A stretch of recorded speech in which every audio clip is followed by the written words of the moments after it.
প্রাপ্তবয়স্ক ও শক্ত মানসিকতার মানুষ না হলে দয়া করে প্রতিবেদনটি এড়িয়ে যাবেন, কারণ এখন যা বলবো তা আপনার মানসিক যন্ত্রণার কারণ হতে পারে। ইসরায়েলি কারাগারে ফিলিস্তিনি বন্দীদের ওপর যেই ভয়াবহ নির্যাতন হচ্ছে তা বলে প্রকাশ করা রীতিমতো অসাধ্য। আপনি বা আমি ভাবতেও পারছি না সেই নরক যন্ত্রণার মধ্য দিয়ে দিনের পর দিন পার করতে হচ্ছে ফিলিস্তিনি বন্দীদের। কাতার ভিত্তিক সংবাদ মাধ্যম আল জাজিরার অনুসন্ধানী প্রতিবেদনের আলোকে সেই ভয়াবহ চিত্র তুলে ধরব টিভিএস এক্সপ্লেইনারে। সঙ্গে আছি তামান্না খন্দকার।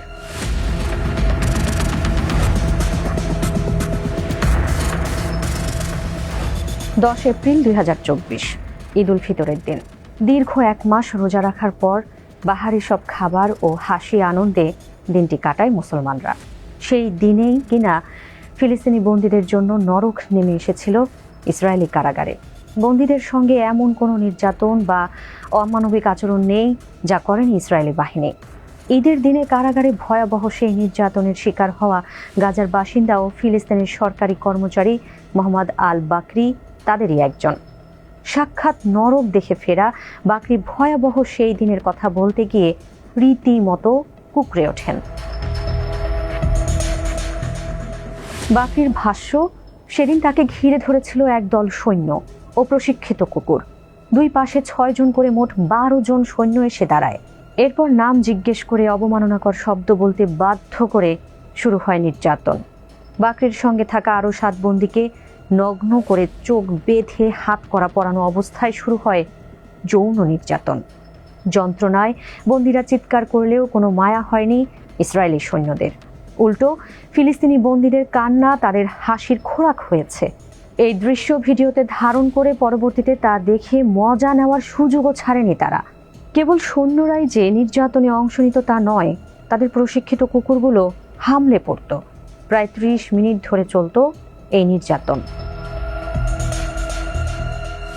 নাম পরিচয় গোপন রেখে আরেক ফিলিস্তিনি শ্রমিকও একই ধরনের নির্যাতনের বর্ণনা দিয়েছেন।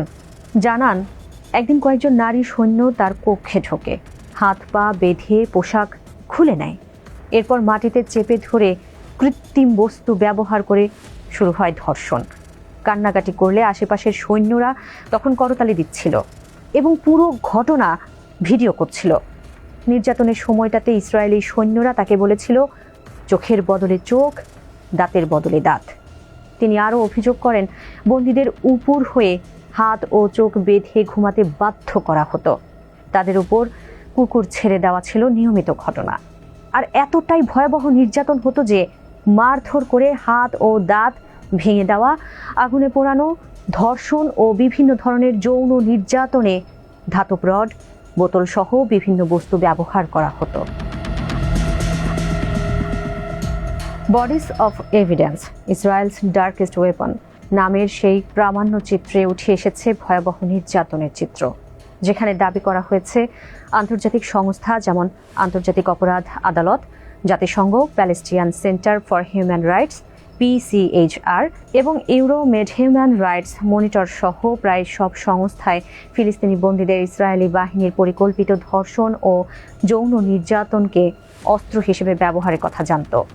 আন্তর্জাতিক মানবাধিকার সংস্থা যেমন human rights watch, amnesty international, এমনকি ইসরায়েলি মানবাধিকার সংগঠন বিতসেলেম এবং PCHR পর্যন্ত বন্দীদের যৌন সহিংসতার কথা স্বীকারও করেছে।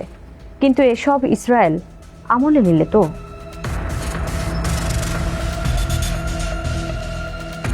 2024 সালের জুলাইয়ে ইসরায়েলি কারাগারে ফিলিস্তিনি বন্দীকে ধর্ষণের একটি ভিডিও ফাঁস হলে আলোড়ন তৈরি হয় বিশ্বে। চাপের মুখে পড়ে 10 কর্মকর্তাকে আটক করে বেনিয়ামিন নেতানিয়াহু সরকার। কিন্তু কদিন না যেতেই অভিযোগ প্রত্যাহার করে ছেড়ে দেওয়া হয় ওই কর্মকর্তাদের। বিপরীতে যেই নারী কর্মকর্তা ভিডিওটি ফাঁস করেছিলেন তাকেই গ্রেপ্তার করা হয়। অর্থাৎ ফিলিস্তিনি বন্দীদের নির্যাতনকে নির্যাতনই মনে করে না ইসরায়েল, যার প্রমাণ মেলে ইসরায়েলি নেতাদের কথাতেও।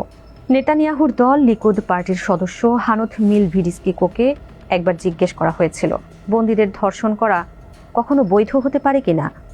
এর জবাবে চিৎকার করে তিনি বলেন, হ্যাঁ, তার মতে হামাস যোদ্ধার বিরুদ্ধে সবকিছুই বৈধ। একজন বন্দীর উপর এই নির্যাতন কোনো মানুষের পক্ষে সম্ভব না, কিন্তু দিনের পর দিন এই নির্মমতা চালিয়ে যাচ্ছে ইসরায়েলি সৈন্যরা। এর পেছনের কারণ, ইসরায়েলিরা আসলে ফিলিস্তিন জাতিকে মানুষ বলেই মনে করে না। তাদের মতে ফিলিস্তিনিরা মানব পশু ও সন্ত্রাসী। তাদের বিরুদ্ধে সহিংসতা চালানো যায়, বিবেক নাড়া দেয় না, যে কারণে এই ভয়াবহ পরিস্থিতির মধ্যেই দিনের পর দিন কাটাতে হচ্ছে ফিলিস্তিনি বন্দীদের। একটি জনগোষ্ঠীর বিরুদ্ধেই যখন পরিকল্পিতভাবে এই ধরনের নির্যাতন চালানো হয়, তখন বুঝতে অসুবিধা হওয়ার কথা নয়, আসলে ফিলিস্তিন জাতিগোষ্ঠী ও তাদের অস্তিত্ব ধ্বংস করতেই ইসরায়েলের এই বর্বরতা।